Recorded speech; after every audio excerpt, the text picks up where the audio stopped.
Welcome to the Southeastern North Carolina Radio. Oh yeah, I got it. Welcome to the Southeastern North Carolina Radio Reading Service, a United Way partner agency. We are located on the campus of Fayetteville State University, and our signal is carried by WUNC Chapel Hill. Today is the 7th of December, 2017. It's Thursday, it's 10 o'clock in the morning, and your radio hosts today are Clark and Nancy. We will be reading the news for today's edition of the Fayetteville Observer.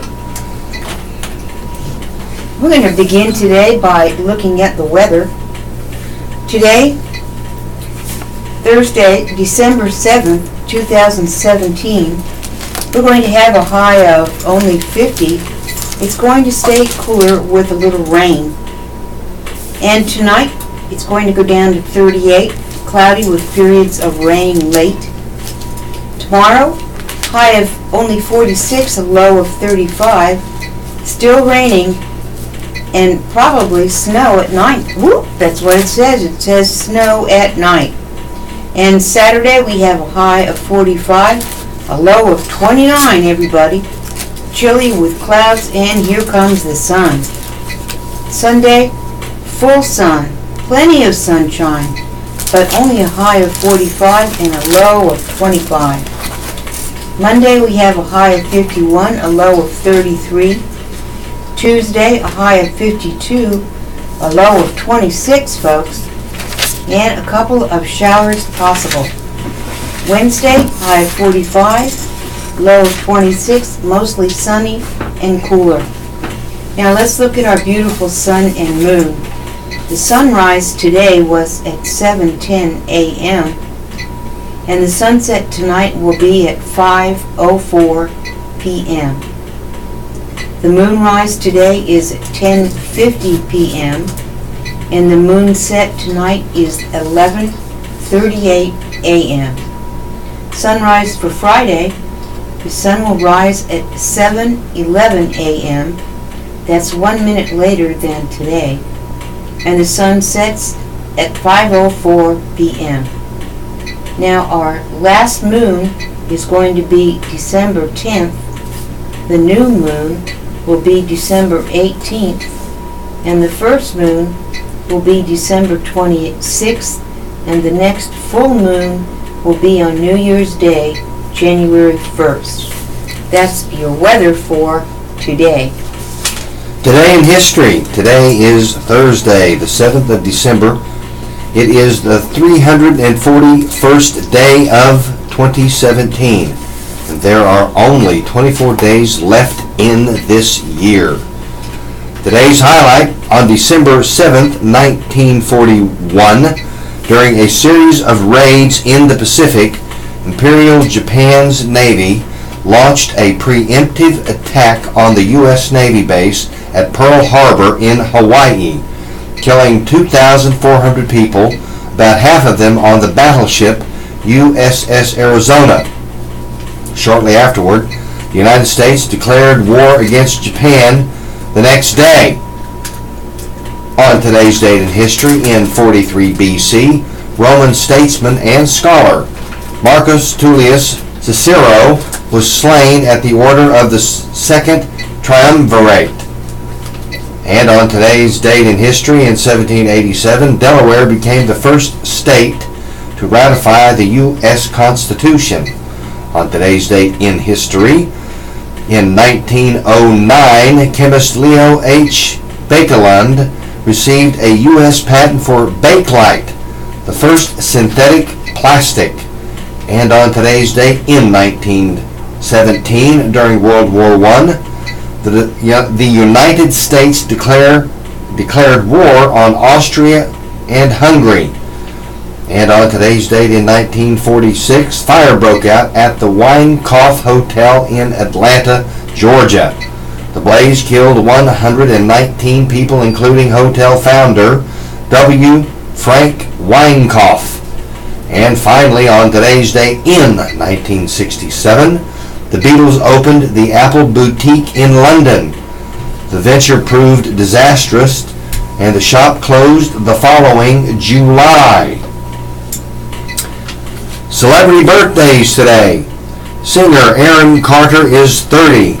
Actor Jack Huster is 35. Actor Jennifer Carpenter is 38. Pop rock singer celebrity Judge Sarah Bareilles is 38. Actress Shirley Appleby is 39. Actor Chris Chalk is 40. Country singer Sonny Sweeney is 41. Latin singer Frankie J is 41. Pop singer Nicole Appleton of All Saints is 42. Rapper producer Con Artis is 43. Kevin Probably Saves the World is 45. Actress Kimberly Hebert Gregory of the TV Kevin Probably Saves the World is 45. I said that. Actor Patrick Fabian is 53. Actor Jeffrey Wright is 52. Rock musician Tim Butler of the Psychedelic Furs is 59. Actress Priscilla Barnes is 60. And former Tonight Show announcer Ed Hall is 59.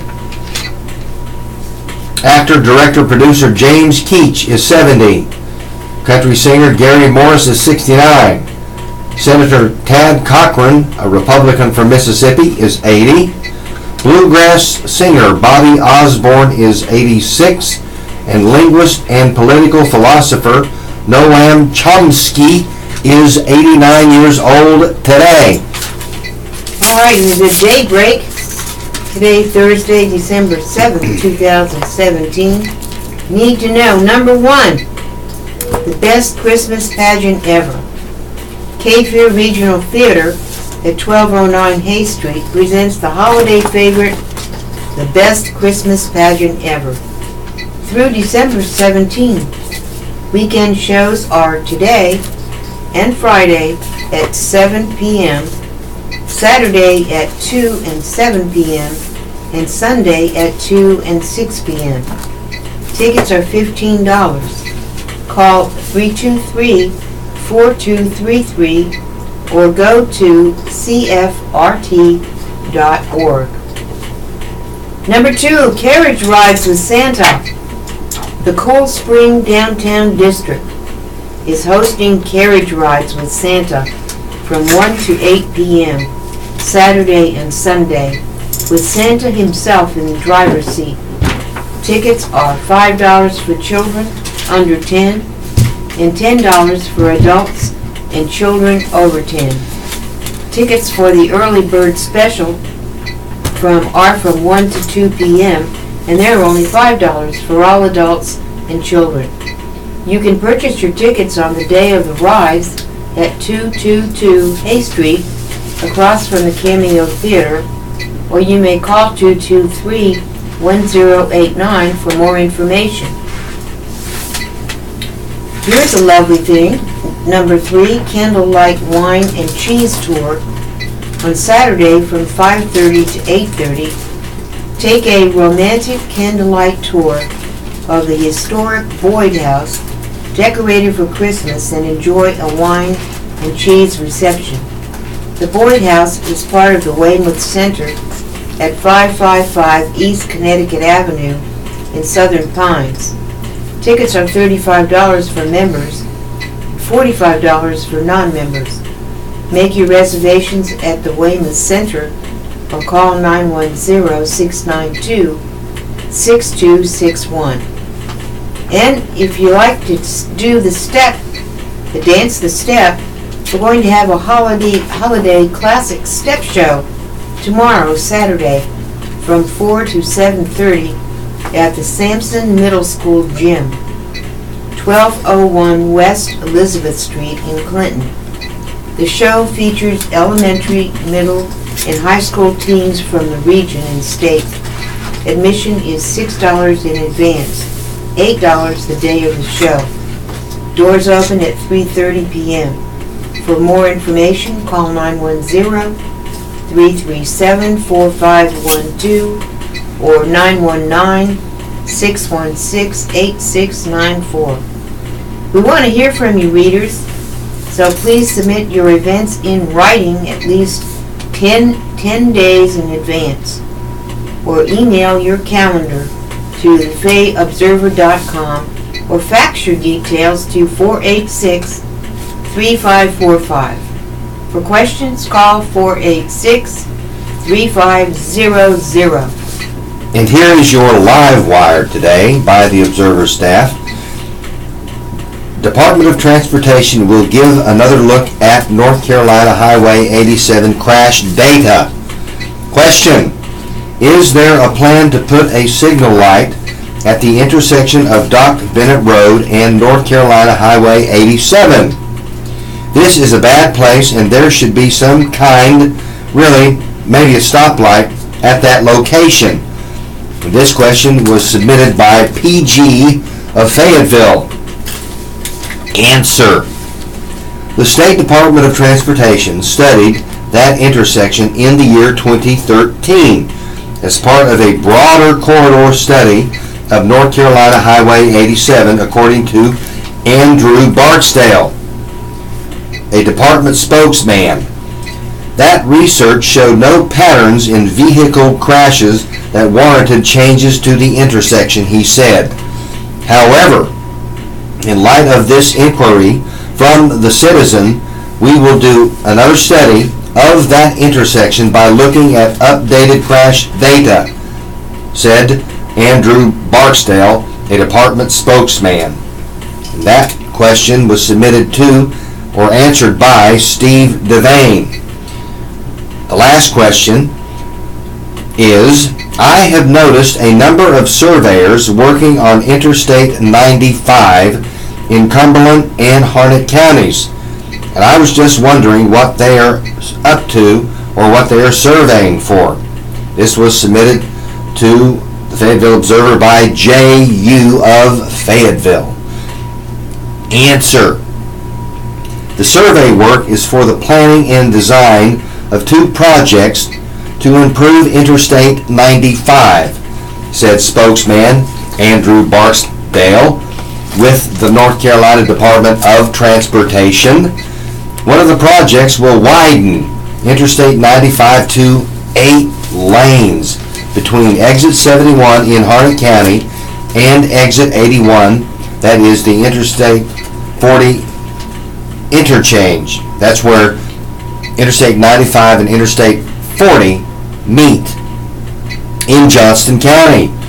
Construction is to begin in the year 2026. That's 9 years from now, it looks like. The department's website says. The other project will upgrade the interchanges at Exit 70, that's the Bud Hawkins Road, and Exit 71, which is the Long Branch Road, Exit 72, which is Pope Road, Exit 73, that's the US 421 Road, and Exit 75, which is the Jonesboro Road, and Exit 77, which is the Hodges Chapel Road. Plans are to extend the ramps and raise and lengthen the bridges in preparation for the Interstate 95 widening project, what the website said. Construction on the interchanges is to begin in 2 years in the year 2019. And that answer was submitted to us by Paul Wolverton. Livewire seeks to answer your questions of general interest and consumer topics. Your initials are going to be used to identify questioners when names are given. You may contact Livewire by calling 910-486-3516. And for your public safety, in Cumberland County, arrests were made.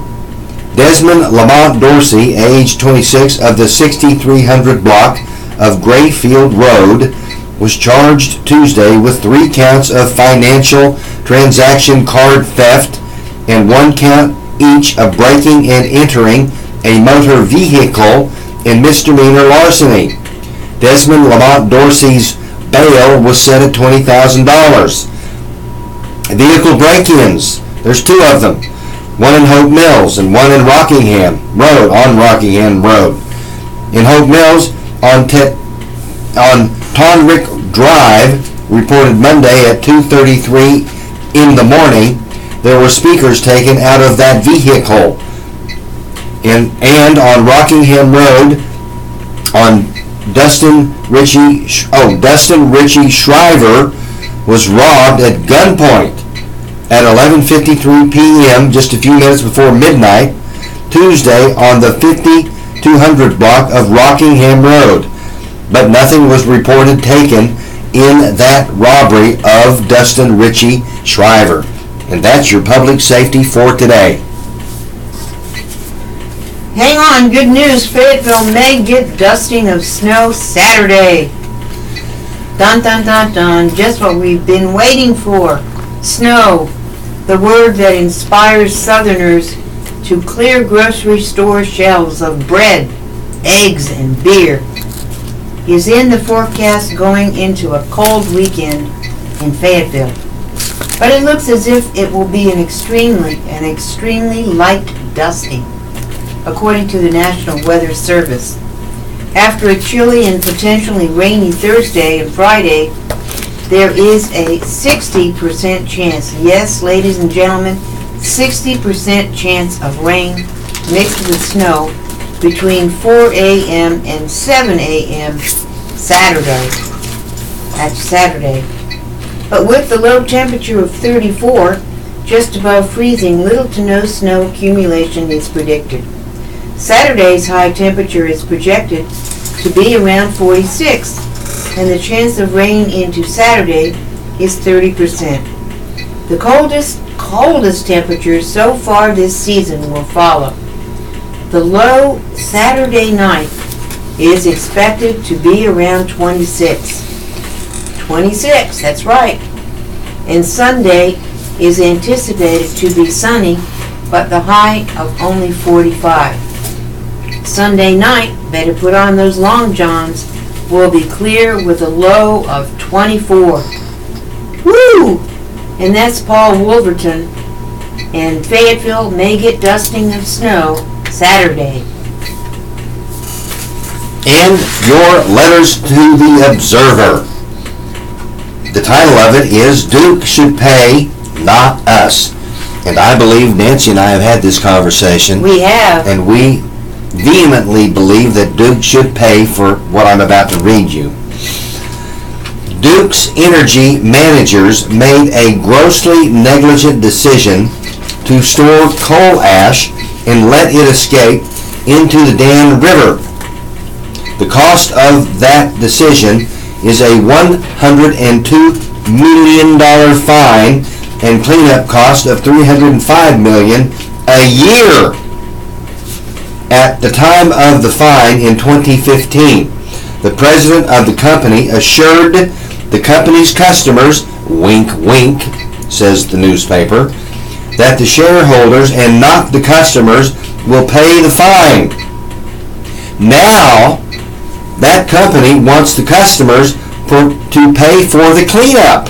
But wait, what did the shareholders or customers do so wrong that they have to fork up $102 million for a fine to the feds or fork up $305 million per year for cleanup?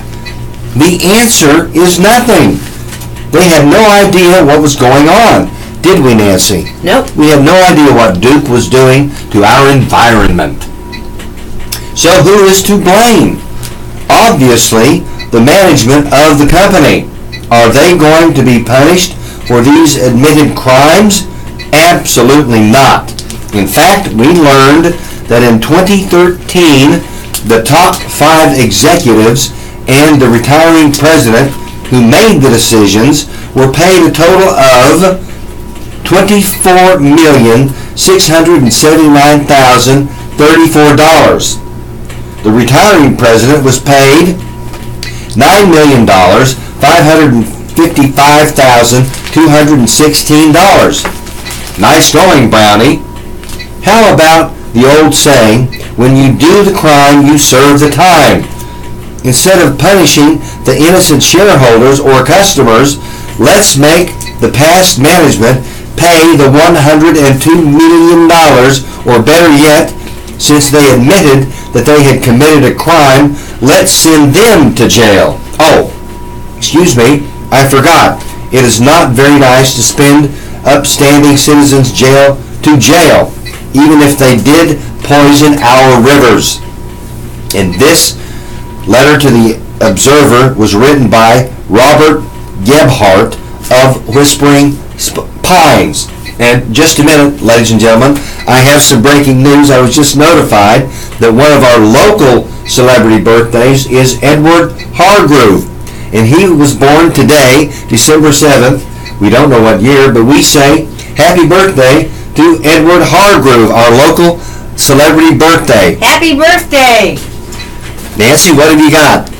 Well, I'm going to read something that's very close to my heart. And this is warrants issued for a man in a Hoke County assault. You know, I have been a teacher myself, retired out of Hoke County. So I love this school and I love this county very much. This is very dear to my heart. And I hope they catch this man. This is by Nancy McCleary and Paul Wolverton, staff writers.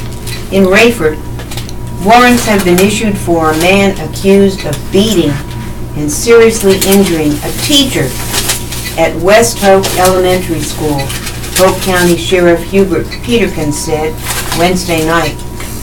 Authorities are looking for, pay attention now, here's his name, Michael Lee Niven. I'm going to say it again. His name is Michael Lee Nivens. He's 34 years old. His address is not known. Peterkin said Nivens will be charged with attempted first-degree murder and robbery with a dangerous weapon when he is arrested. Remember, everyone, we've got to try to find him. Michael Lee Nivens is his name. Michael Lee Nivens. The attack on this teacher, who faithfully serves our Hope County kids, was senselessly and totally unnecessary, Peterkin said. We are asking the communities to assist law enforcement in locating this suspect before he causes harm to someone else. The teacher, who has not been identified out of concern for her safety, was seriously injured when a man entered the school after hours and hit her in the head, face, and hands with what authorities believe was a metal object, Captain John Kivett said. The attack happened about 5:42 p.m. Monday, authorities said. According to reports, the assailant entered the school through an unlocked door. When he encountered the teacher, he asked her about a former school employee and then began hitting her. The teacher remained in Cape Fear Valley Medical Center on Wednesday night, Peterkin said. She's just continuing to recover, but she is doing well, school spokeswoman Jody Bryant said. An extra deputy was stationed at the campus, which is on Turnpike Road about 5 miles outside of Rayford. The staff is checking to ensure the doors are locked and are watching for anything out of the ordinary, Bryant said. The students have sent cards to the teacher to bolster her spirit, she said. We kind of want to give her and her family a little time while still being there for her. She said a cash reward is being offered for any information leading to the arrest of Nivens, Perkins said. He did not say how much the money was for an award. Anyone with information is asked to contact the Hoke County Sheriff's Office. Get your pencil now and write this down. 910-875-5111. And I read that again. 910-875-5111. Nivens has a lengthy criminal record dating to 1999. It includes charges of first-degree burglary, conspiracy, larceny of a motor vehicle, breaking and entering, and possessing stolen property, according to state prison records. In 2010, he was sentenced in Hope County to a minimum of 6 years, 10 months, and a maximum of 9 years in prison for break-in, burglary, and larceny convictions, DPS records show. He was released from prison in May 2016. So again, if you have any information, please contact the Hope County Sheriff's Office at 910-875-5111. Clark, what do you think about that? That's unbelievable how he got into that school. I thought they were relatively secure. Well, they had a daycare going on behind that door, open for parents to pick up their kids. I'll be. I hope they catch the guy. Yeah, they need to catch that bad guy. Well, we have a grandmother that hopes to make Christmas special. Yay! It was supposed to be temporary, but Georgie has taken custody of 6 grandchildren. How many? 6 grandchildren. She hopes to make Christmas special for them with the help of the Salvation Army. I work and I do the best that I can for the 6 of them, she said. It's just me and them. Georgie says she enjoys taking the children on nature walks. And the children also enjoy watching movies together with popcorn and candy bars. We just curl up and spend time with each other, she said. The children have asked for dolls, coloring books, and roller skates, she said, but would be grateful for any gift that you give them. Whatever you give them, they are glad to open it up and have it. They are very appreciative to have it. Clothes are always welcome. The 10-year-old girl wears size 10 pants and shirts and size 4 shoes. The 7-year-old girl wears size 7 pants, size 6 shirts, and size 11 shoes. The 6-year-old twin girls, that's right, the 6-year-old twin girls wear size 7 pants and shirts and size 12 shoes. The 5-year-old boy, well, he wears size 5 pants and shirts and size 12 shoes.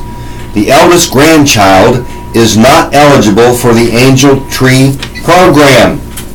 To adopt Georgie's family, call the Salvation Army at 910-483-8119. That is 910-483-8119, and ask for Angel number SA260. And that, let me repeat that. You call the Salvation Army at 910-483-8119 and ask for Angel number SA260. This is to adopt Georgie's family for Christmas. And Nancy, what have you got for us today? Well, we're going to the Cheers and Jeers section of the Fayetteville Observer. Let's see. Cheers to everyone supporting our 4th blood drive of this year at the Beaver Dam Fire Department, which was held November 28th. The t-shirts given by the Cape Fear Valley Blood Donor Center stated 36 blood donors are needed in our community each day. 36 blood donors are needed in our community each day. I didn't know that many people needed blood every day. Our blood drive yielded exactly 36 units that day. A high five to donors from Hope Mills, Stedman, and the Beaver Dam community. Did you know that 36 people needed blood every day? That's quite a few people. It sounds like it. Boy. Here in Cumberland County? Yeah. That's a lot of people. Well, we also appreciate Logan's Roadhouse and Golden Corral in Fayetteville, Giorgio's in Elizabethtown, and Salem Pizza in Salemburg for providing outstanding gift cards for door prices. McDonald's always gives each donor with a meal coupon as well. The blood drive would never be complete without the Beaver Dam Ladies Auxiliary serving delicious hot dogs with the trimmings that include homemade chili. The wonderful staff on the vessel continue to make donors feel comfortable and appreciated. This team effort at the Beaver Dam blood drives led to a total of 162 units of blood and possibly helped save 486 lives in the year 2017. Fantastic! This was written by Virginia Bullard, chairwoman of the Beaver Dam Ladies Auxiliary Blood Drive. Now send us your cheers or jeers. Do you want to share praise for an individual or a business? Or do you want to vent about a bad experience? Submit your cheer or jeer to cheersandjeers@fayeobserver.com or call 486-3590. Make sure you include your full name, hometown, phone number, and limit your item to 125 words. If you need to correct or cancel a submission, no worries, just call 609-0651. And Cheers and Jeers are published as space permits. The time now is 10:32 in the morning on Thursday, the 7th of December, 2017. And I would like to remind you that this is the Southeastern North Carolina Radio Reading Service, a United Way partner agency. We broadcast from the campus of Fayetteville State University, and our signal is carried by WUNC Chapel Hill. As a nonprofit agency, we rely on public donations. We request your support to continue our services. When making charitable donations, please keep the Southeastern North Carolina Radio Reading Service in mind. Our post office box number is 35029, Fayetteville, North Carolina, 28303.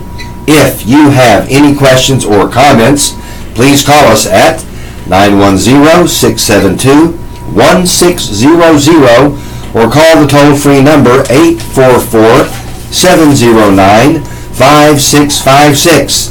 Your radio hosts today are Clark and Nancy, and we are proud to serve you today. A man dies in a Purdue Drive car crash. This was written by Roger Mullen. A 22-year-old man died Tuesday after the car he was driving left Purdue Drive and struck a tree, Fayetteville police said. A passenger suffered non-life-threatening injuries.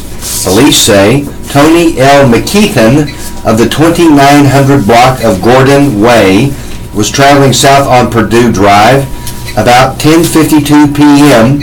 when the 1998 Ford Explorer he was driving left the road, and he was pronounced dead at the scene. A passenger, Ontez V. Small, age 20, also of the 2900 block of Gordon Way, was taken to Cape Fear Valley Medical Center. The Fayetteville Police Department's traffic unit is investigating the cause of the crash. Anyone with information is asked to call the police at 910-433-1807, or you may call Crime Stoppers at 910-483-8477. And Nancy, that little piece of Purdue Drive, as you know, goes from Rayford Road to Village Drive, and I'm going to guess that maybe after coming off of Rayford Road, and a lot of people, as you know, Nancy, speed on Rayford Road, and he turned right, and that sharp curve caught him off guard and probably hit a tree. What do you think? I think you're right. And what news do you have for us right now, Nancy? Well, right now we're going to go back 76 years. 76 years is a long time, isn't it? It is. It's older than me. It's older than me, too. But we're talking about a Fayetteville naval veteran, Henry Page, and he remembers Pearl Harbor. This was written by Amanda Dullinsinski, staff writer. Henry Page, we have a picture of Henry. He was a gunner's mate in the Navy from Moore County. And he was at the weapons depot when Japanese planes circled overhead at Pearl Harbor, Hawaii on today, December 7th, 1941. Wow, yes. I just read that in today's history. Because this is Pearl Harbor Day? This is when the Japanese attacked Pearl Harbor. This is today, yes. Mm-hmm. So that's why this is in the paper, and it's very important. So, within minutes, an unimaginable disaster unfolded around him. Page, he's still alive now, folks. He's 96, 96, was among the U.S. service members who diligently searched for survivors and cared for the wounded after the attack 76 years ago today. It's hard for him to talk about those memories. There are painful snapshots of the day he lost hundreds of comrades, his family says, and he felt helpless. But over his 6-year Navy career, Page would go on to participate in battles on 4 ships, in patrols to deliver supplies to U.S. troops and shoot down enemy aircraft. If not for those guys, we would be living a different life, said his son, George Page, who pieced together his father's service based on stories he heard as a child and his own research. It's just an incredible pride, George Page said. No one would understand freedom and liberty if not for those guys. They did it without any reservations. The U.S. plunged into World War II after Japan's surprise attack on Pearl Harbor on December 7, 1941. More than 2,300 sailors, soldiers, and Marines died in the attack, along with 68 civilians. Raised in Moore County, folks, this is one of our heroes. Henry Page grew up in the Moore County countryside. His father died when he was young, and his mother did her best, earning measly wages to take care of the family. Page finished high school at age 16 and went to work with the Civilian Conservation Corps, a public work relief program for the unemployed, unmarried men during the Great Depression. Page was proud of the job, fixing roads and building parks, his son said. In 1939, he joined the Navy. For a boy who never had a pair of brand new shoes or regular meals, the Navy offered a steady paycheck, his son said. Page reported to Charleston, South Carolina for training as a gunner's mate. He loaded the ammunition into the guns, heavy ammunition, Page said, explaining he did it with one hand. I always thought the Navy was the way to go, Henry Page said, from the North Carolina State Veterans Zone in Fayetteville. I stood gun watch. Page remembered training in the Atlantic Ocean off the coast of Charleston. He said he would stand from his position on the light cruiser and practice shooting blank ammunition at targets pulled by other carriers. The ship left Norfolk and sailed for the Pacific in the fall of 1940, according to the Naval History and Heritage Command. The ship reached Pearl Harbor on December 12, 1940, where sailors participated in fleet maneuvers and patrols. In August of 1941, the ship sailed west with other cruisers to patrol between Wake, Midway, and Guam, then proceeded to Manila to deliver supplies to U.S. troops in the Philippines. The ship returned to Pearl Harbor at the end of September and moored for upkeep, according to the Navy. Page was in the process of transferring from the USS St. Louis to another ship on December 7, 1941. He was on land at the weapons depot when the first sounds of aircraft were heard. Within minutes of the Japanese sighting, anti-aircraft guns were manned and firing on the attackers, according to the Navy. The USS St. Louis is credited with shooting down an enemy torpedo plane. Search for survivors. Page was among the U.S. service members who searched for survivors and helped the wounded. He ended up on the USS Salt Lake City, a heavy cruiser. During his 6 years in the Navy, Page would serve on 4 ships, a light cruiser, an aircraft carrier, a heavy cruiser, and a destroyer. He was in almost every South Pacific battle, George Page said.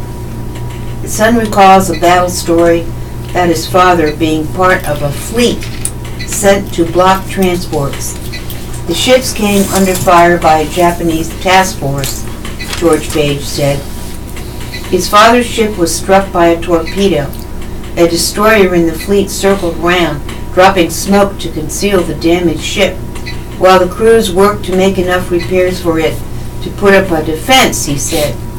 As the fleet broke away, the sailors saw that 9 of the 12 Japanese ships were on fire and 3 were sunk, George Page said. The American ship had fired so much on the enemy, it had to return to the U.S. to replace rifles, he said. Henry Page was discharged from Charleston in 1945. He was awarded Bronze Stars for his heroic service, his son said. He was very proud of his service, he said. If there was a major battle in the Pacific, he was there. Now, staff writer Amanda Dolinsinski can be reached at adolinsinski@FayettevilleObserver.com. You may call Amanda at 486-3528. So, readers, don't forget that today is Pearl Harbor Day, Thursday, December 7th, 2017. And Nancy, I'm looking at Henry Page's picture in the newspaper, and his face reflects a grizzled old Navy veteran. It's a proud and beautiful face. It is. Yeah, it's amazing. 96. Yes, he's seen. Yeah, 96 years old. He's seen a lot, but It's absolutely amazing. That face reflects somebody that has seen the horrors of Pearl Harbor. That's right. Boy, I'll tell you.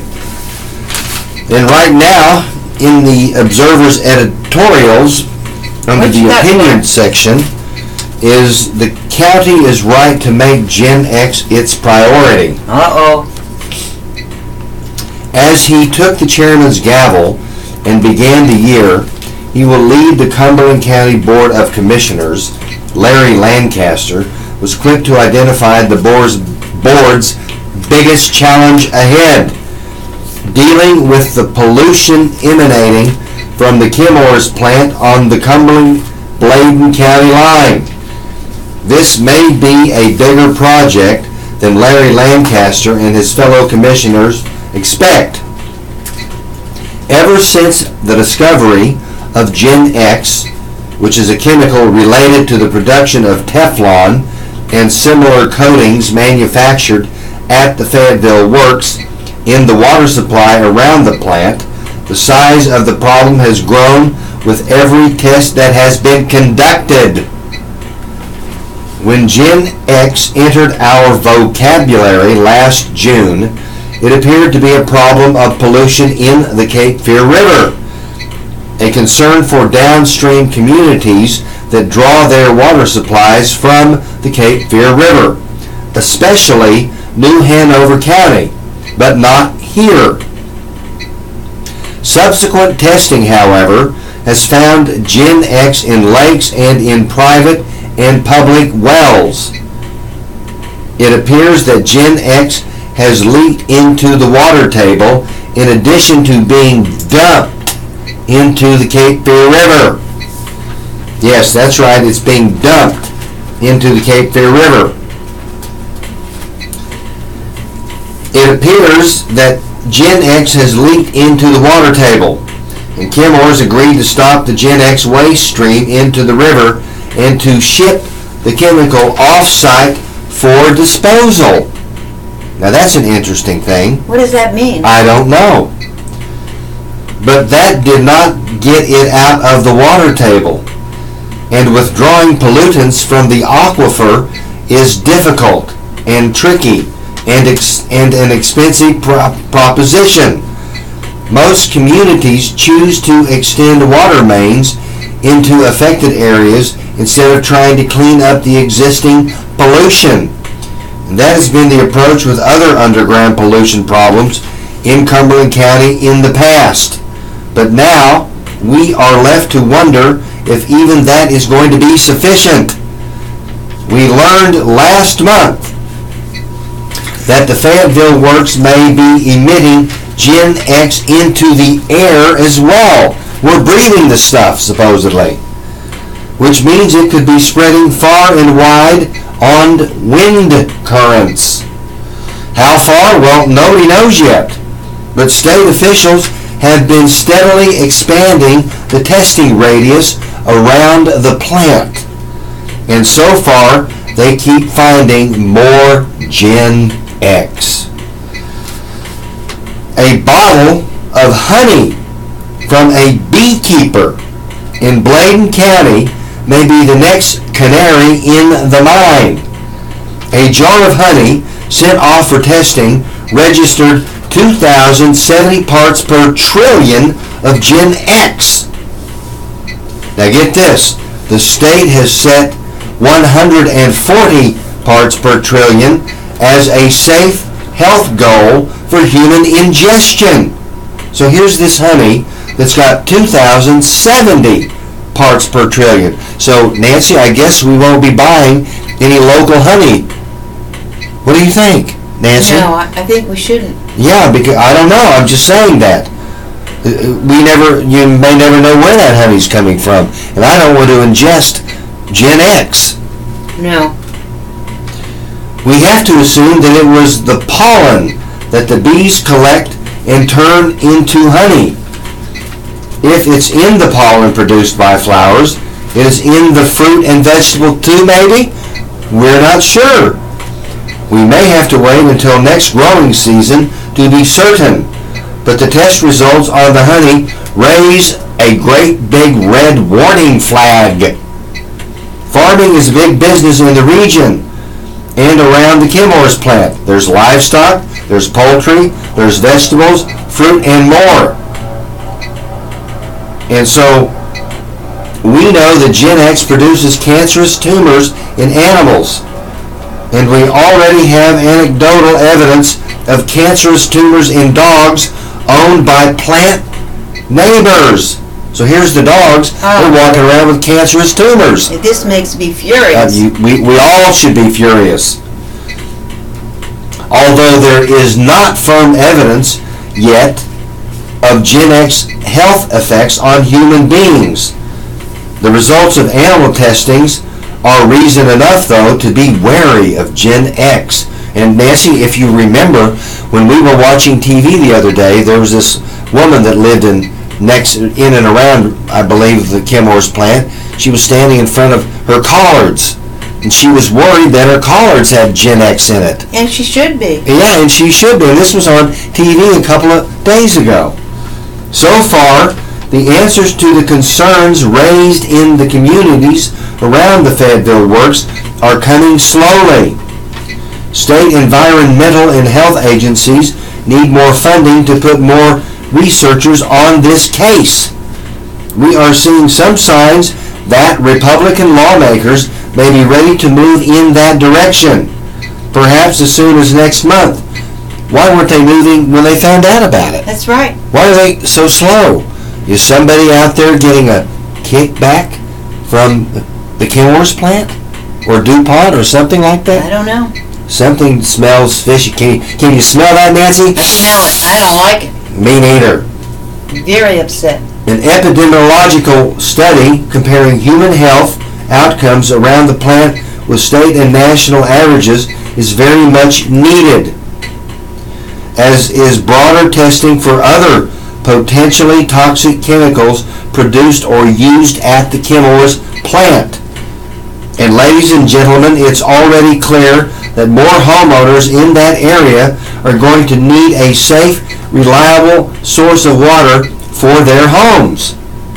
We are pleased that Chairman Lancaster, that's Chairman Larry Lancaster, has made that his top priority. This is one situation where we have a big problem and government is the only place to turn for solutions. Protecting the lives, protecting the health, protecting the safety of its citizens is, after all, the government's most fundamental duty to its citizens. That's right. What have you got, Nancy? I have something very important that we should all think about. What happened 14 months ago? Can you tell me? A lot of things happened. I think, let's see, I was mowing the lawn 14 months ago. Oh, that's right. Let me think. Hurricane Matthew. Hurricane Matthew. That's right. And remember, as we were riding our bikes the other day, we passed several homes that are still not occupied because they were so badly flooded. And they probably couldn't afford to get them repaired. Well, hurricane victims return home 14 months later. Wow. So this is a family that gets to go home. The best part is the tree, Joyce Elwood said, spotting the Christmas tree put up in her renovated home. Greg Barnes, staff writer, writes us this beautiful story of finally going home. Joyce Elwood beamed as a lift lowered her wheelchair from a van onto the driveway of the home where she almost lost her life in the raging floodwaters of Hurricane Matthew. I'm excited, I'm blown away really, Elwood told volunteer workers, firefighters, friends and reporters who gathered for the dedication of her rebuilt home on Pennystone Drive. Elwood's home backs up to Rockfish Creek, which roared over its banks on October 8, 2016. Elwood and her 3 special needs children were in chest-deep water by the time rescuers from the Cotton Volunteer Fire Department could pull her to safety through a back window. Don Evans, the site coordinator for the NC Conference United Methodist Church Disaster Relief Center, said he promised Elwood that her family would be back in their home by Thanksgiving or Christmas. I didn't say which one, Evans joked, after Elwood was helped up a wheelchair ramp and into the home, which had been gutted and renovated by the volunteers. Elwood eyed her new surroundings. The home does not yet have furnishings. They are on the way. But someone had put an artificial Christmas tree in the living room. The best part of it is the tree, she said. Someone else presented Elmwood with a hand-painted address sign made out of the last piece of siding that had been on the house before the hurricane. Whoa. This represents a lot of people putting their home back together, the Reverend Francis Daniel of Haymount United Methodist Church said before leading the gathering in prayer. It really represents what is best in the hearts and minds of people. The Cotton firefighters who saved Elwood poured through a side door to shake her hand. I'll be honest with you, I didn't know if I would ever get back home, the grateful Elwood told the crowd, which soon found its way next door to dedicate another home that was reconstructed by Methodist volunteers from Fayetteville to Pennsylvania and beyond. Lashit Hackett, her husband, Lashit Tajuddin, and her daughter, Jabria Brown, returned to their home Friday. Every nail, every screw, every piece of wood that you put together, we just want to thank you, Hackett said. Evans, the volunteer site coordinator, said the Methodist organization has put 15 families back into their homes, 3 of which needed a complete rebuild. The group has 55 more homes to go on. He said watching Elwood light up as she entered her home is beyond comprehension. It's what it's all about, Evans said. God has asked us to do certain things and put us in a place to do it. And this is the fruits of our labor. So after 14 months, they get to go home. Boy, that's a success story. It is. Well, we have a study that finds that Fayetteville State University is beneficial to the economy. Fayetteville State University is a valuable economic engine, generating substantial economic returns in the area, according to a new study. The study, commissioned by the United Negro College Fund's Frederick D. Patterson Research Institute, shows that the economic benefits of historically black colleges and universities extend beyond the students. Among the key findings, which are based on 2014 data, FSU generates $169 million in total economic impact for its local and regional economies, including direct spending by the university on faculty, employees, and academic programs and operations. The study, Historically Black Colleges and Universities Make America Strong, the positive economic impact of historical black colleges and universities, also found that every dollar spent by the Fayetteville State University and its student population produces positive economic benefits of $1.25 in initial and subsequent spending for its local and regional economies. The study is the first of its kind by setting forth benefits of historically black colleges and universities in detailed terms. If you want to see this complete report, you may visit this website at https://uncf.org/programs/HBCU-impact. Now this article was written by Amanda Dolasinski. Nancy? All right, we have a Maxton man sentenced for drug trafficking. Raleigh.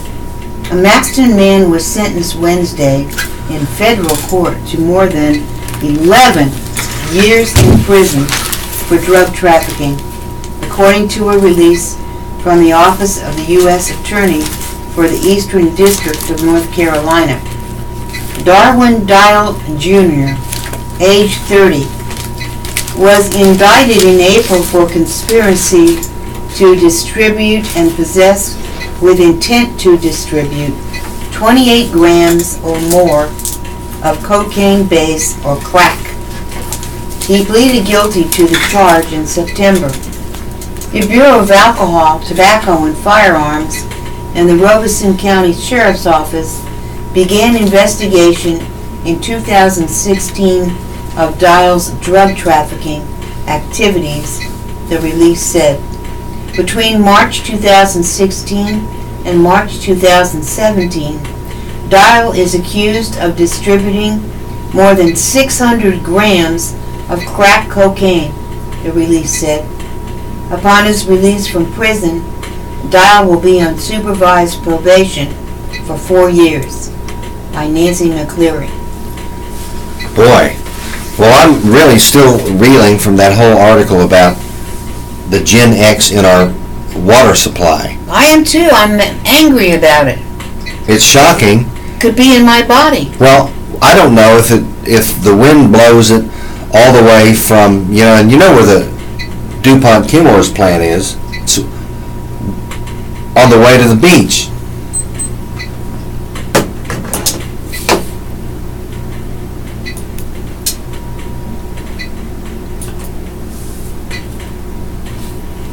The time now is 11 o'clock in the morning. It's Thursday. It's the 7th of December, 2017.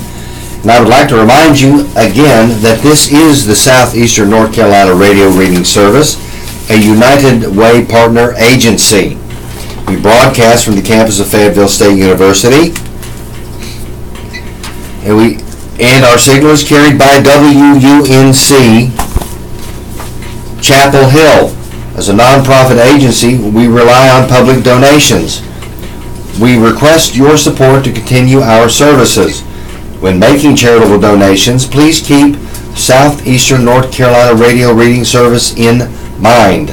Our post office box number is 35029, Fayetteville, North Carolina, 28303.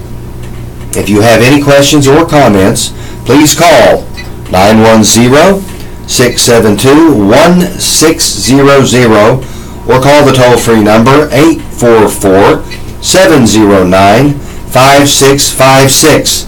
Your radio hosts today are Clark and Nancy. And we are proud to serve you today. We're going to the obituaries, the death notices. The following deaths have been reported. See upcoming editions of the Fayetteville Observer for complete obituary information. In Cumberland County, Christopher Antonio Dodson, age 59, of Fayetteville, formerly of Nashville, Tennessee, Colvin Funeral Home and Crematory. Bonnie L. Odom, age 83, of Fayetteville, Boyles St. Paul's Funeral Home. Jacqueline Denise Carter, age 57, of Fayetteville, Rogers and Breeze Funeral Home. Benedict Izard, age 74, of Fayetteville, Wiseman Mortuary. Gloria Brown, age 65, of Fayetteville, the Wiseman Mortuary. Uther Jesse Hayes, age 89, of Fayetteville, Wiseman Mortuary. Ossia M. McDonald, 77, of Fayetteville, Wiseman Mortuary. Christine Henry, age 74, of Fayetteville, Wiseman Mortuary. In the Cape Fear region, James P. McQuimman of Norfolk, Virginia, formerly of Faymount, Hills Funeral Home. Rahim F. L. Admin, Rahim F. L. Amin, age 39, of West End, Purcell Funeral Home, Southern Pines. Adele M. Council, age 88, of White Oak, Johnson's Funeral Service. In Cumberland County, Emma Ruth Dorman Jones, from Eastover. Miss Emma Ruth Dorman Jones, age 84, of Eastover, went home to be with our Lord on Sunday, December 3rd, 2017.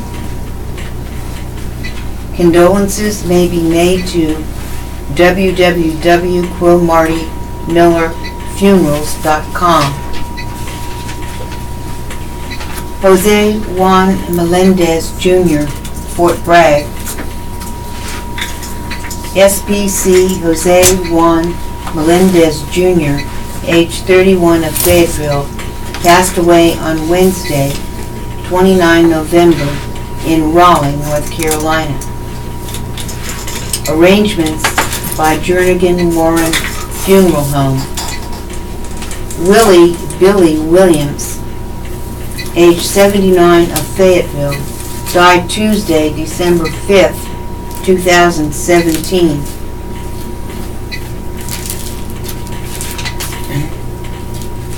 Adam Keith Carter, Hope Mills. Adam Keith Carter, age 50, of Hope Mills, died Monday, December 4th, 2017. The family will receive friends from 6 to 7 p.m. Friday, December 8th, 2017, at Pinecrest Funeral and Cremation Services of Hope Mills. Martha Livingston Butler, Fayetteville. Martha Livingston Butler, age 89, of Fayetteville, died Tuesday, December 5th, 2017. Funeral services will be held Friday, December 8th at 2 p.m. at Northwood Temple. Danny Cecil Miller, from Fayetteville. Danny Cecil Miller, age 75, of Fayetteville, died Tuesday, December 5th, 2017. Funeral will be Tuesday, 11 a.m., Snyder Memorial Baptist Church. Catherine C. Lewis, from Fayetteville. Catherine C. Lewis, age 85, of Fayetteville, died Wednesday, December 6, 2017. Lafayette Memorial Park, Pinecrest Funeral and Cremation Services of Hope Mills. Theodis Teddy Elliott, from Wade. Theodis Teddy Elliott of Wade, died Wednesday, November 29, 2017.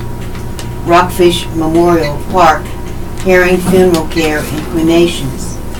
Amy Robertson, from Fayetteville.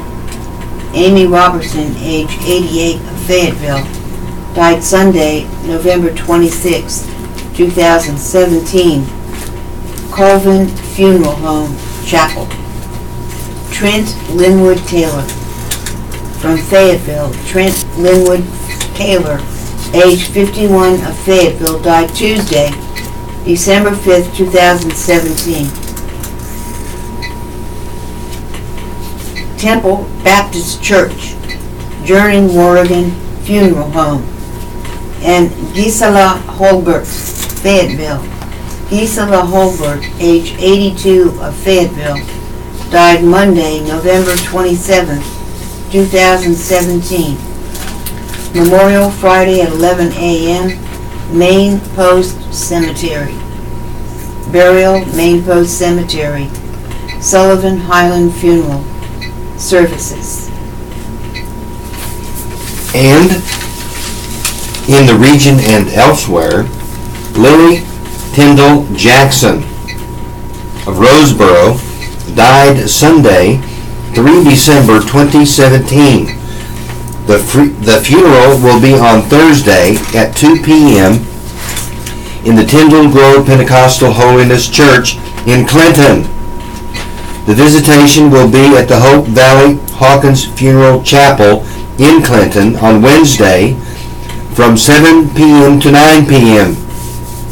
The burial will be at the Tyndall Family Cemetery. Hope Valley Hawkins Funeral Service and Cremation have been entrusted with those services. Carrie Lee Newkirk, age 90, of Lillington, died Sunday, 3 December 2017. The funeral will be on Friday at 11 a.m. at the White Oak Missionary Baptist Church in Lillington. The viewing will be at the Dafford Funeral Home in Angier Thursday from 1 p.m. to 5 p.m.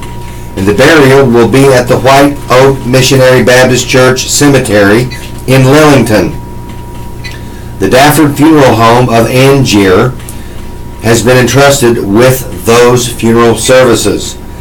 Zachary Taylor Britt, age 26, of Irwin, died Sunday, 3 December 2017. The funeral will be on Friday at 11 a.m. at the West and Dunn Funeral Home Chapel of Irwin. The visitation will be at the West and Dunn Funeral Home of Irwin on Friday at 10 a.m. to 11 a.m. The burial will be at the Irwin Memorial Park, and the West and Dunn Funeral Homes has been entrusted with those funeral services. Alton McCoy, age 56, of Red Springs, died Friday, 1 December 2017. The funeral will be on Friday at 2 p.m. at the Center Grove Missionary Baptist Church. The viewing will be at the Butler's Chapel in Red Springs on Thursday from 1 p.m. to 7 p.m. The burial will be at the Nazareth Church Cemetery in Wagram, and the Butler's Funeral Home and Chapel has been entrusted with those funeral services. David Brooks Jr., age 62, of Maxton, died Tuesday, 5 December 2017. The funeral will be on Friday at 2 p.m. at the Baker's Chapel Baptist Church. The visitation will be at the Bowles Funeral Homes of Red Springs on Thursday from 6 p.m. to 8 p.m. And the burial will be at the Baker's Chapel Church Cemetery. The Bowles Funeral Home of Red Springs has been entrusted with those services. Helen G. Chance, age 76, of Dunn, died Wednesday, 6 December 2017. The memorial will be on Saturday at 2 p.m. at the Dafford Funeral Home Chapel in Dunn. The viewing will be at the chapel on Saturday from 1 p.m. to 2 p.m. The Dafford Funeral Home of Dunn has been entrusted with those services.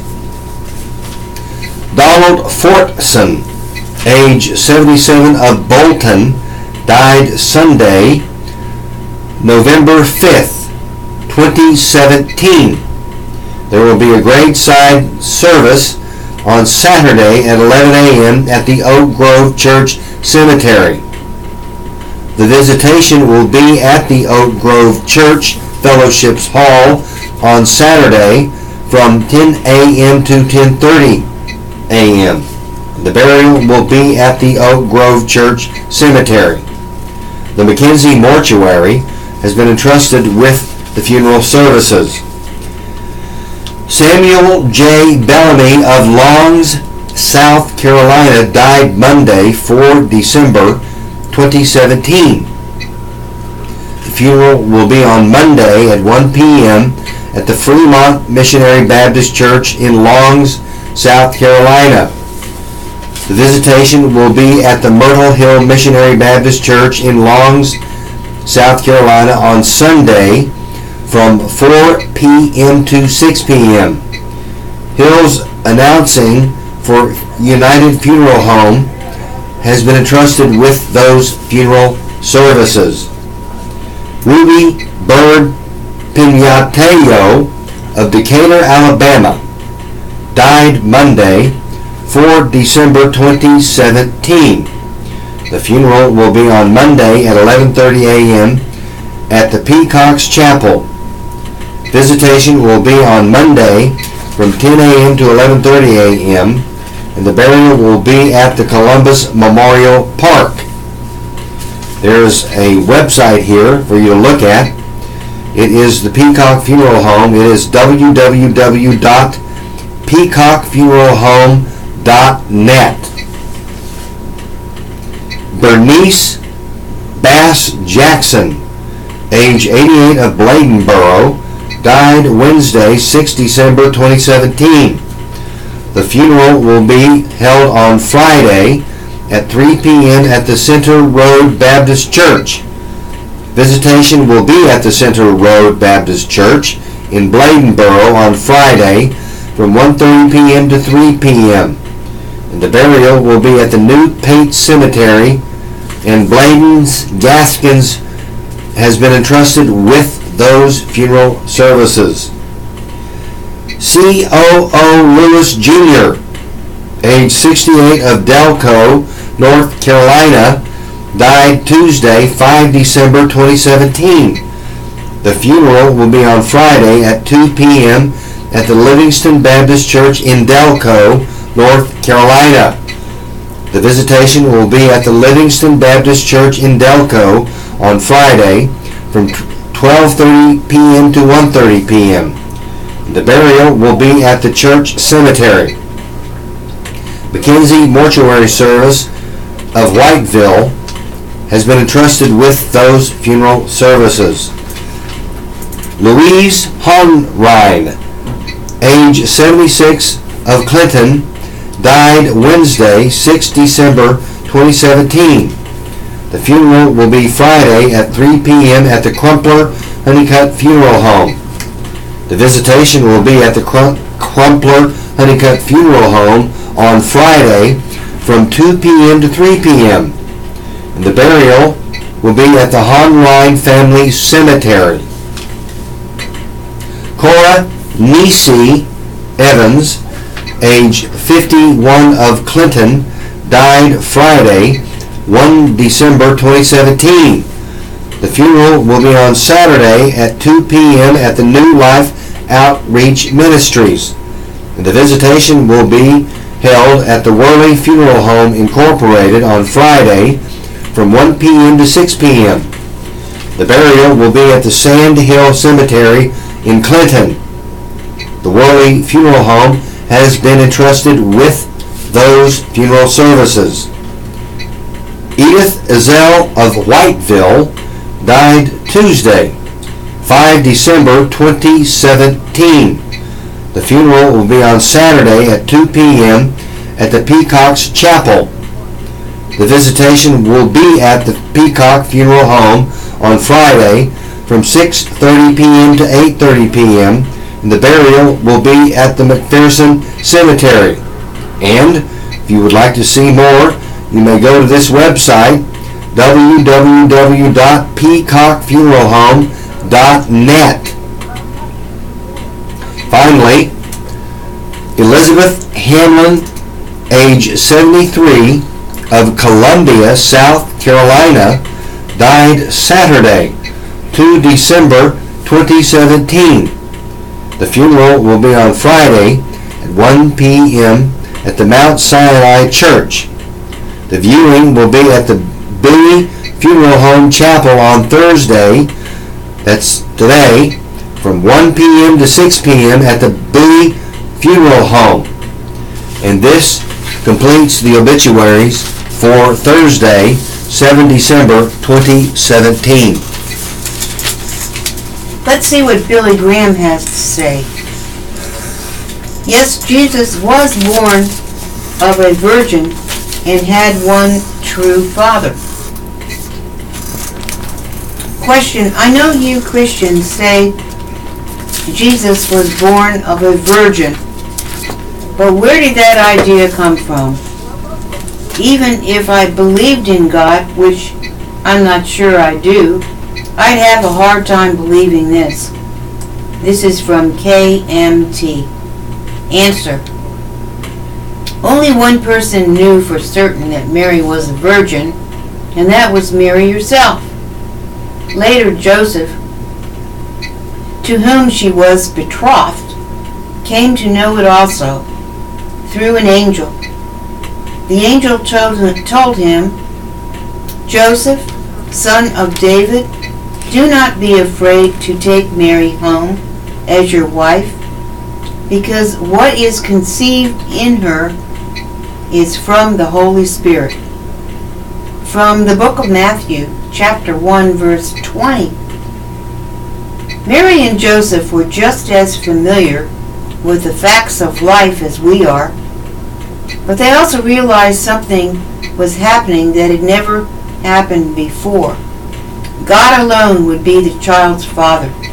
In other words, this child would be absolutely unique, not only because he would be born of a virgin, but because he would be fully man and fully God. God was coming to live among us. Why did he come? The Bible says Jesus came into the world for one reason: to provide the way for us to be cleansed of our sins and become part of God's family forever. He didn't come just to show us how to live. He came to offer us the greatest gift we could ever receive, the gift of salvation. And this gift can be ours as we turn to Christ and by faith receive him into our hearts and lives. As this Christmas approaches, I pray you will look at Jesus as he is revealed in the pages of the New Testament, with an open heart and mind. When you do, you'll discover not only that God is real, but that He loves you and wants to transform your life.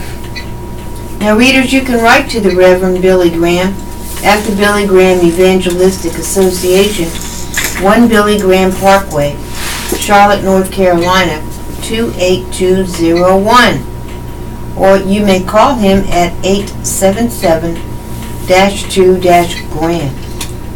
The website for the Billy Graham Evangelistic Association is at billygraham.org.Tribune Media Services. And here we have some letters to Dear Abby.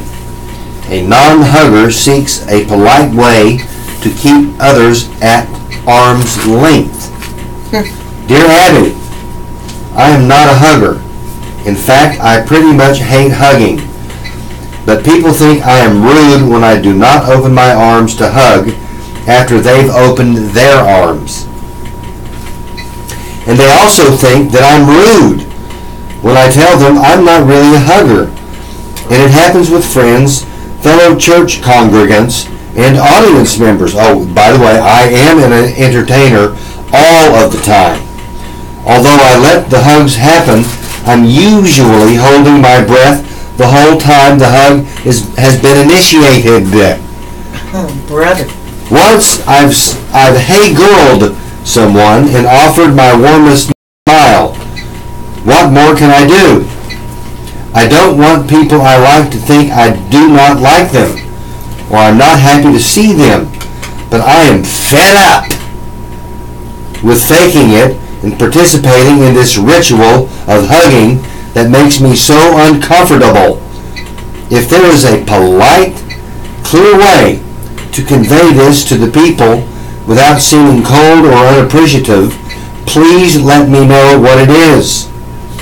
Signed, Bracing for the Embrace. Dear Bracing for the Embrace, you are not alone in feeling the way you do about hugging. Not everyone is comfortable with being hugged. I think you should simply be honest about your feelings and tell the huggers that you become claustrophobic when people try to hug you, and to please understand that your reluctance is not personal. If you make it about you rather than about them, it should not come across as rejection. Dear Abby, my son and daughter-in-law are splitting up, and I am just devastated for them and my 2 young grandchildren with whom I am very close. They live in another state, so I stay with them when I go visit. Although we've always had a great relationship, I am terrified that my daughter-in-law will not want me to visit her after the divorce. And to tell you the truth, Abby, I am heartsick and I do not know how to proceed with this whole thing. What can I do to maintain a good relationship with my daughter-in-law while staying on good terms with my son? And my grandchildren mean the world to me. Signed, Heartsick in the West. Dear Heartsick in the West, the last thing you want or need is to get caught up in the middle of that divorce. It could get nasty. Try your level best not to take sides, and be sure to give your almost ex-daughter-in-law her space. Assure your almost ex-daughter-in-law that you care about her and that you deeply regret that the marriage with your son did not work out. And it's true. Tell her you have grown to love her as a daughter, and hope that in spite of the divorce, that you will always be close, and do not, I repeat, do not discuss any intimate details or assign blame if you can possibly avoid it, and try to keep your visits upbeat while concentrating on your grandchildren. And finally, Dear Abby, my wife and I will soon attend a weekend wedding. We will be meeting a large number of people for the first time. My problem is I have a hard time remembering people's names. So do I. I suggest to my wife that I carry a pocket-sized notebook and write down the names, followed by a brief description. Big nose, small ears, blue eye, that type of thing, Abby. She thinks it's a great idea, as long as no one catches me doing it.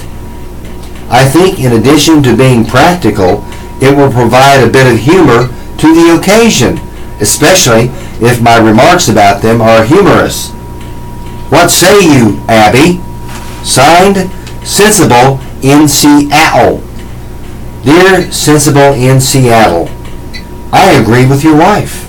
Be discreet, if you can.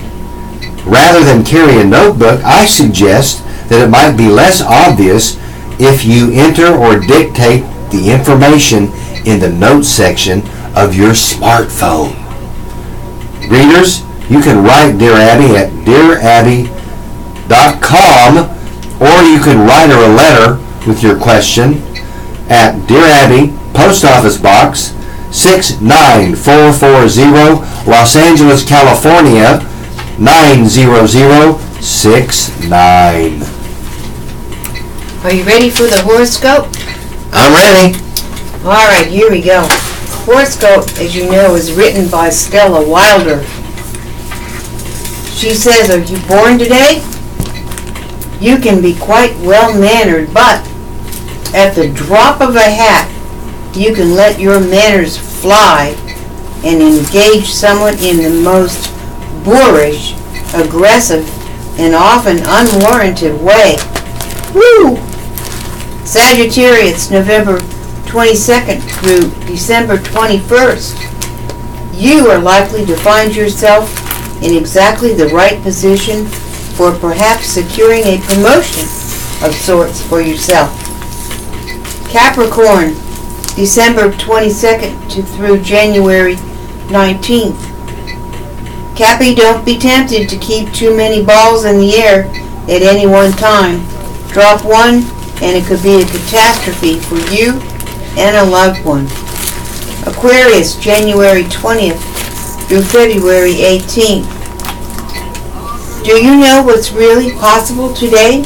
It may be time for you to explore some options you've not been willing to acknowledge in the past.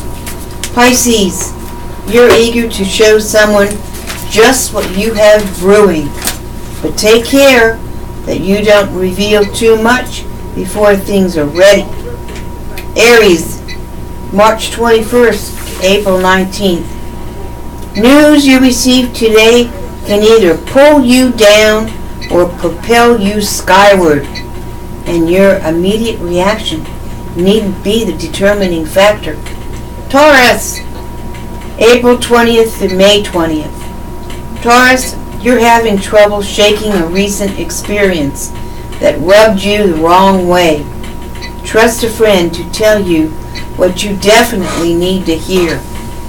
And Gemini, May 21st through June 20th. Jimmy, it's time for you to get out and see what you can do to improve a stagnating situation. Others are willing to join forces with you before too long. And Cancer, June 21st to July 22nd. You know what's most important to you today, but you may have trouble determining how to acquire it quickly. Ask a friend. And Leo, July 23rd through August 22nd. Are you willing to tell someone else what is really bothering you at this time? You may be opening Pandora's box, so be ready. Virgo, August 23rd through September 22nd. You are presented with a choice about your approach to a certain problem, quick and temporary or slow and permanent. You know which to make. Libra, September 23rd to October 22nd. You may not be able to make out just what someone else is trying to accomplish until you realize that he or she is walking in your footsteps.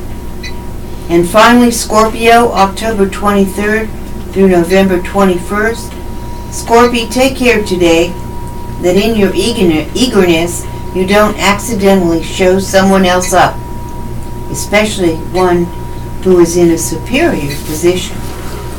And this is by Wally, today's horoscope. The time now is 11:31 in the morning on Thursday, the 7th of December, 2017, Pearl Harbor Day. I would like to remind you that this is the Southeastern North Carolina Radio Reading Service, a United Way partner agency.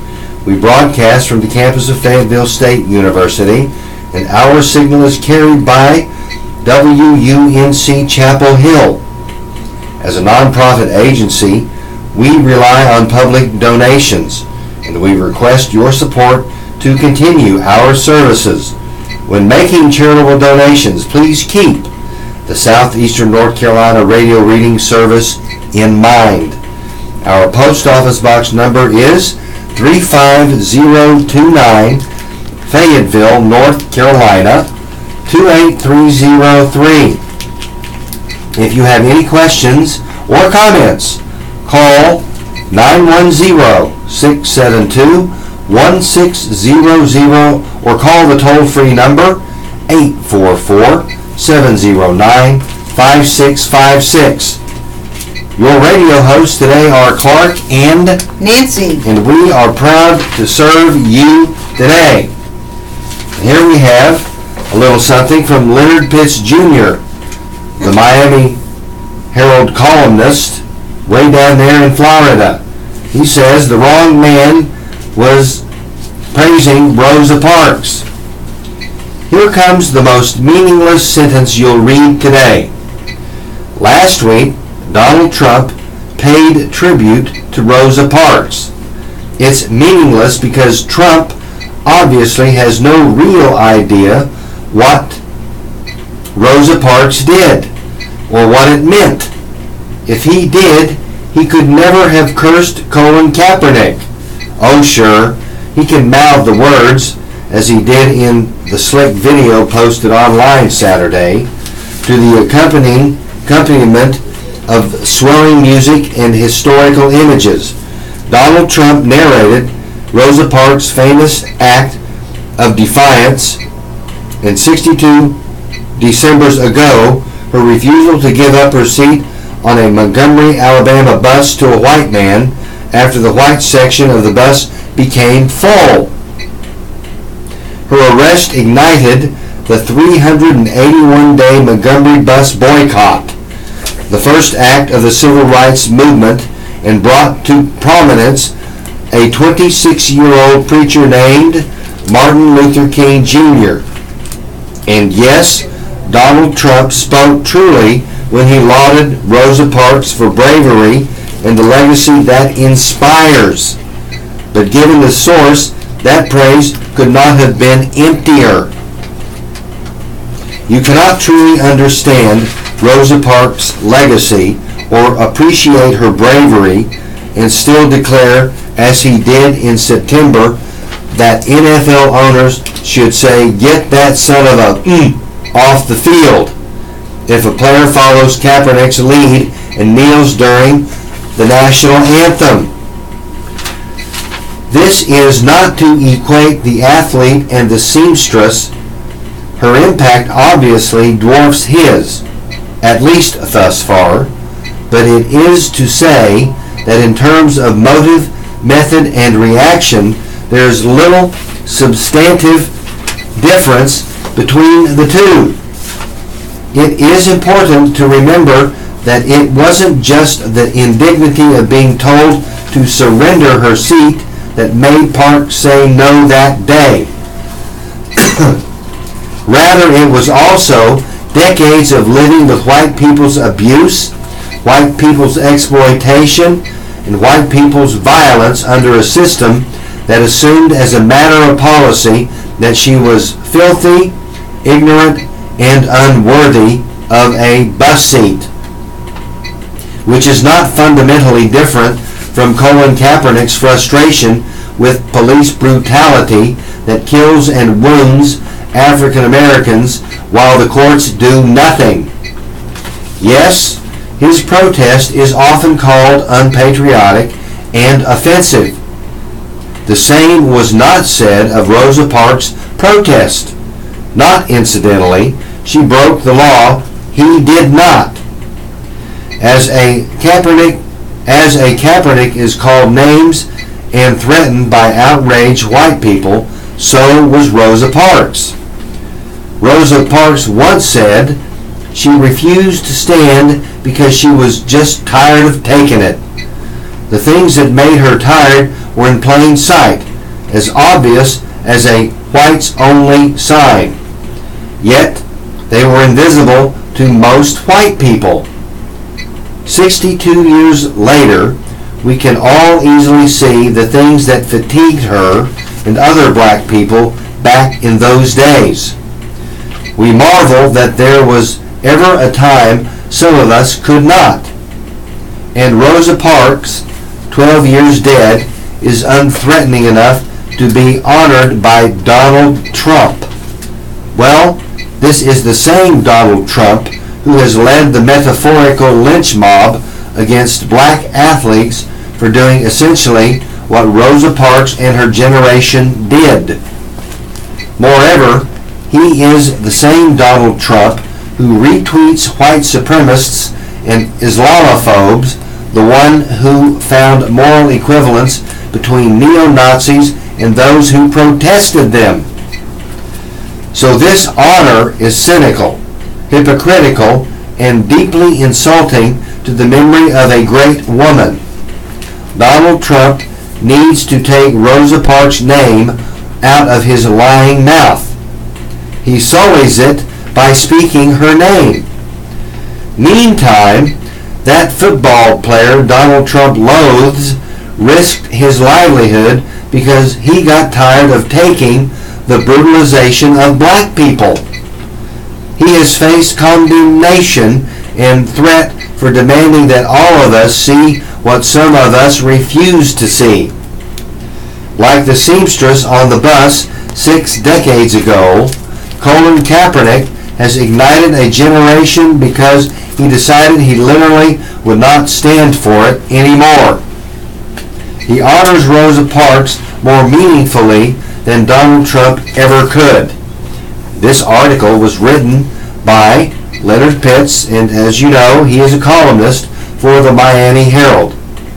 If you would like to write him, you can write Leonard Pitts at the Miami Herald, 1 Herald Plaza, Miami, Florida, 33132, and readers may contact him also by email at lpitts@miamiherald.com. Let's go to the local and state portion of our newspaper. Today is Thursday, December 7th, 2017, and Marine veteran honored for World War II service. Zach Walker receives the Congressional Gold Medal. This was written by Myron B. Pitts. Zach Walker has always been proud of his service as a U.S. Marine in World War II. I won't use the 4-letter expletive he always used before the words. I was the United States Marines, said his nephew Greg Walker, a retired Army colonel. He had no problems letting you know. In a ceremony Saturday afternoon, Walker, who is 94, got to see that the nation is proud of him too. He was awarded the Congressional Gold Medal, which along with the Presidential Medal of Freedom is the nation's highest civilian award for his service in a pioneer all-black unit, the Montford Point Marines. After the war, the unit's excellence helped spur a broader racial integration of the U.S. military under President Harry Truman. More than 60 family members and friends came to celebrate Uncle Zach at the event, held at the Fuller Recreation Center on Old Bunce Road.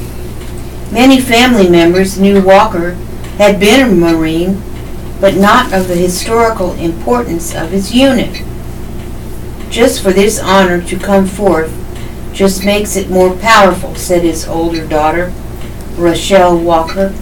I know how much it means to him, so it means that much more, even to me. Like, that's my daddy. She said he talked about his Marine service every day, seemingly. I knew what Semper Fi was, she added with a laugh. From 1942 until 1949, more than 20,000 African American Marines trained at Camp Montford Point near Camp Lejeune after an executive order signed by President Franklin D. Roosevelt barred discrimination in employment for national defense. The unit was assigned to the Composite Defense Battalion, the duties of which included artillery, anti-aircraft, infantry, and tanks, according to the Montford Point Marine Association website. Greg Walker said 13,000 black Marines would serve in the Pacific Theater during the war. Uncle Zach was one of those, he said. He served 1 year, 28 months, and 10 days in the Pacific Theater. Montford Point Marines served in places such as Okinawa, Peleliu, and Saipan, where some saw limited combat. They were there, Gregory Walker said, but again with segregation at play. Our guys, our soldiers, our boots were not placed in line units. They were mainly service companies that delivered ammunition and supplies to the front. They carried the bodies of the deceased Marines and wounded Marines back to shore to be medically evacuated. But day in and day out, it was a test of their ability to prove, number one, they could do the job, they could lead, and they had the wherewithal to be United States Marines. Saturday's ceremony began with posting of the colors by members of the Grays Creek High School Navy ROTC Color Guard. Zach Walker, who was seated next to his wife of 46 years, Liana, stood with assistance from his daughter, Rochelle, to cite the Pledge of Allegiance. Retired Marine Sergeant Major Johnny Young of the Jacksonville chapter of the Montford Point Marine Association presented Walker with several commendations, including the Congressional Gold Medal, Certificate of Recognition from the Association, and a letter from President Barack Obama, who signed the bill that awarded the gold medal to Montford Point Marines. Young said he recognized he was in 82nd Airborne country, but quipped, "I'm not scared." He said he was in the Fayetteville area recently to attend the funeral services of another Montford Point Marine. Young was joined Saturday by retired Marine Sergeant Major Nathan James. Young said he and James were able to attain their ranks because of individuals such as Mr. Zach, who he said set an outstanding standard for all Marines to follow. So we stand on your shoulders, and I personally thank you. Young said Walker and other Montford Pointers fought for the right to fight. When we celebrate the Montford Point Marines, that is history not only of the Marine Corps, but it's history of the world, he said. It's black history also. Zach Walker, after a standing ovation, said, "I hardly don't know what to say." but I thank you very much." Vicki Walker, his younger daughter, said she had no idea of her dad's historical role. She searched for the right word to describe the occasion. "Exhilarating," she said. Now, columnist Myron B. Pitts can be reached at mpitts@FayettevilleObserver.com or 910-486-3559.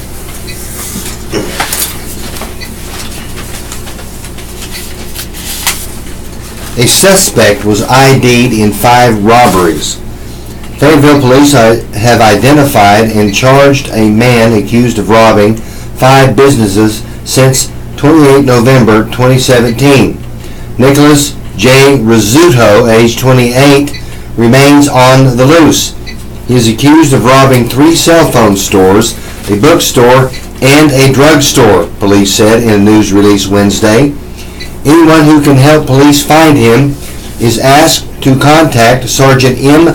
Ballard at 910-549-1054 or call Crime Stoppers at 910-483-8477. Crime Stoppers information can also be submitted online at fay-nccrimestoppers.org. The police say Rizzuto used a gun to threaten employees and rob all of those stores, which were 3 cell phone stores, a bookstore, and a drugstore. We have the Bill Shaw Fund. Please give what you can. Our friends at Bryan Honda have come through once again, making a generous gift of $5,000 for the Bill Shaw Salvation Army Christmas Fund. Thank you to all the fine folks at the dealership. We challenge the other Fayetteville car dealers to contribute to this good cause too. Salvation Army needs it. Hundreds of children need it. We checked in Wednesday with Captain Christina Trantham of Salvation Army to see how overall donations are going so far. With many more families seeking help this Christmas, more than 400 children and seniors have yet to be adopted through the Angel Tree program. These are the families we have been printing in the newspaper each day and who you'll find on the Angel Tree at Cross Creek Mall near K Jewelers. Gifts to the Bill Shaw Fund help close the gap so every child whose parents can't afford gifts get at least one present on Christmas morning. Donations also support the Salvation Army's programs all year long. I really want to encourage people to give what they can, Trantham said. Even if they can't sponsor a child or a family, just donating a new toy will help us meet the need for an angel that was not chosen. Although gifts are due by December 9th, we will still be in need of toys as we will be preparing for distributions. So please continue to give donations of toys for ages 0 to 12 and seniors 65 and older. Those can be dropped off at the Salvation Army, 220 East Russell Street. Please help us bring a little Christmas joy to families in our community. Send your tax-deductible check to the Bill Shaw Fund, 220 East Russell Street, Fayetteville, North Carolina, 28301, or drop it off during normal business hours. Thank you. Working together. Unity playing are keys in active shooter violent crime events. This was written by Nancy McCleary. Firefighters, police deputies, and paramedics lined up behind an armored vehicle, using it as a shield as they rushed to rescue victims of an active shooter. Crouching and staying close to each other, they approached the building where the shooter was peppering the area with bullets. A line of 4 men, 2 armed lawmen escorting rescue personnel, made their way to 3 injured people lying on the ground. The rescuers quickly dragged the victims out of the gunman's range as the lawmen provided cover. Those were among the scenarios that representatives from Cumberland County's first responders agencies practice Wednesday as part of a unified response plan for any such situations. It is training, getting ready to happen a lot, Fayetteville Police Captain Jay Devane said. That's because emergency responders want to be on the same page in the event of any violence involving mass casualties. Captain Jay Devane is a member of a task force that was formed to come up with a response plan in the event of mass casualty crimes, including shootings, stabbings, bombings, or using a vehicle as a weapon. It's needed, said Kevin Murphy, Assistant Chief of Stony Point Fire Department and a task force member. It is not a question of, but when this will occur. Wednesday's drill at the Fayetteville's Fire Department's training facility is designed to help ensure that if such an event occurs, all agencies are on the same page when they are responding. A unified approach and operating procedure is critical. Assistant Chief Kevin Morgan of the Fayetteville Fire Department has worked on a unified plan for about 4 years and has helped lead the task force. A unified response benefits everyone, said Assistant Chief Kevin Morgan. The sooner we get the teams in, the better. The responders divided into 4 groups, rotated amongst 3 scenarios, getting to the victims outside in a multi-story building and inside a building, such as a school. Teams learned how to go into an active violence area and get the injured people out as quickly and safely as possible. Chances are low that such a crime will happen in Cumberland County, but our responders need to be ready to act, said Chief Kevin Morgan. He drew an analogy using Winnie the Pooh, the lovable teddy bear created by writer A.A. Milne. If you ever read the Winnie the Pooh books, he, Winnie the Pooh, was very worried about some creatures that were going to come to the 100-acre wood and steal its honey. He went to great pains to protect his honey. That is, Winnie the Pooh went to great pains to protect his honey. I'm hoping that his honey did not have Gen X in it. What do you think, Nancy? I know. At any rate, just like that fence over there, gesturing towards the Fayetteville Regional Airport and noting that crash trucks and firefighters are on standby in the event of a crash. This is one of those events where we understand the magnitude and impact, and we are going to protect our honey in the 100-acre wood, said Assistant Chief Kevin Morgan of the Fayetteville Fire Department. I'm glad someone's watching over our honey. Yeah. All right, Trump declares Jerusalem as the Israeli capital. This is by Matthew Lee and Bradley Clapper from the Associated Press. Washington. President Donald Trump shattered decades of unwavering U.S. neutrality on Jerusalem Wednesday, declaring the sorely divided Holy City as Israel's capital and sparking frustrated Palestinians to cry out that he had destroyed already fragmented Mideast hopes for peace. Defying dire worldwide warnings, Trump insisted that after repeated peace failures, it was past time for a new approach, starting with what he said was his decision merely based on reality to recognize Jerusalem as the seat of Israel's government. He also said that the United States would move its embassy from Tel Aviv to Jerusalem, though he set no timetable. We cannot solve our problems by making the same failed assumptions and repeating the same failed strategies of the past, Trump said, brushing aside the appeals for caution from around the world. Harsh objections came from a wide array of presidents and prime ministers. From the Middle East to Europe and beyond, leaders cautioned Trump that any sudden change on an issue as sensitive as Jerusalem not only risks blowing up the new Arab-Israeli peace initiative led by Trump's son-in-law, Jared Kushner, but could lead to new violence in the region. No government beyond Israel spoke up in praise of Trump or suggested it would follow his lead. Israelis and Palestinians reacted in starkly different terms.